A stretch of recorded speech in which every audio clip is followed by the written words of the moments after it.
by later tomorrow, and believe it or not, temperatures will be moderating later this weekend. All right, thanks, Peter. He fights fires for a living for the Grand Rapids Fire Department. On his days off, Captain Dave Lanting is a hunter. Yeah, so you might ask, what's so special about that, right? Our own Dave Spencer tagged along on one of Captain Lanting's hunts. He's here now in the studio to explain this hunter's weapon of choice. Dave? Janice, 3 or 4 times a week you'll find Captain Lanting in the woods hunting small game. Sometimes the hunt lasts a couple hours, other times it's over in a matter of minutes. One thing that doesn't change, he never hunts alone. Seems like there should be one in this little rabbit hotel, don't it? Poking around through thorns and thistles. There's one sitting in here somewhere, I know there is. This hunter has no concern for quietly sneaking up on his prey. It's my job to put pressure on the rabbits to make them run. Dave Lanting is one of only 100 in the state that hunt with little less than a stick in his hand to beat back the brush. The idea is to get a rodent to come out of here because the real weapon lies somewhere else, up in the tree. Bandit.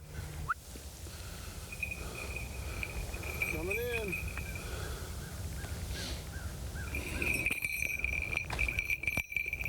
Okay. The day you get sick of that is probably the day you should quit this sport. You know what I mean? All right, let's get a rabbit. This is how falconers hunt. She's waiting for me to do my job. His partner, Bandit, is a wild red-tailed hawk. 8 out of 10 red-tails that are hatched in the spring don't live to be a year old. Falconry is one of the most highly regulated field sports in the country. This is going to be this bird's lifestyle for at least one season. Before hunting as a pair, Lanting has to find the hawk, then catch her. There's rodents in the trap, and they'll actually try to come in to get the rodents and then end up in the trap. 6 weeks are devoted to training. They grow to learn that wherever I'm at, food shows up. The payoff comes on a day like this. Okay, she knows this hunting grounds, so she should do well. As Lanting does his part down below, She knows where I'm headed. Bandit watches from above. Height is their advantage. When she spots something, See how she just went boom like that? her reaction is instant. Oh, you see it? The rabbit is lucky this time. Crossing that field, usually means death, but the hawk just couldn't quite catch up. No hunter gives up Going in. after one try. Bam! Got it.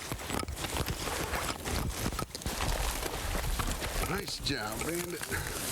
It's an indescribable thrill. She's all pumped up with adrenaline right now.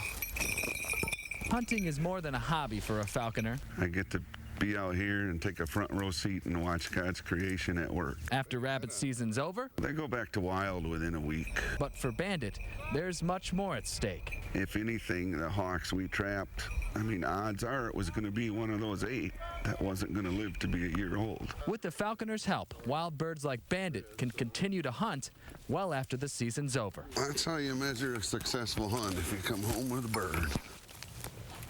And falconing is not a job for someone with a 9-to-5 job. It's a major commitment, according to Lanting. Yeah. You need to pass a federal exam, get a license, build a home for that bird, and then take it out hunting 3 to 4 times a week. Just beautiful to watch. What's the bird's career like? How long do they last? Well, with Lanting, he gets a new bird every season. So at the end of this season, he'll let it go, catch another bird, and train it and start the whole process over again. Wow, how cool. What a pair. Yeah. All right, thanks, Dave. Thanks, Dave. The political spot.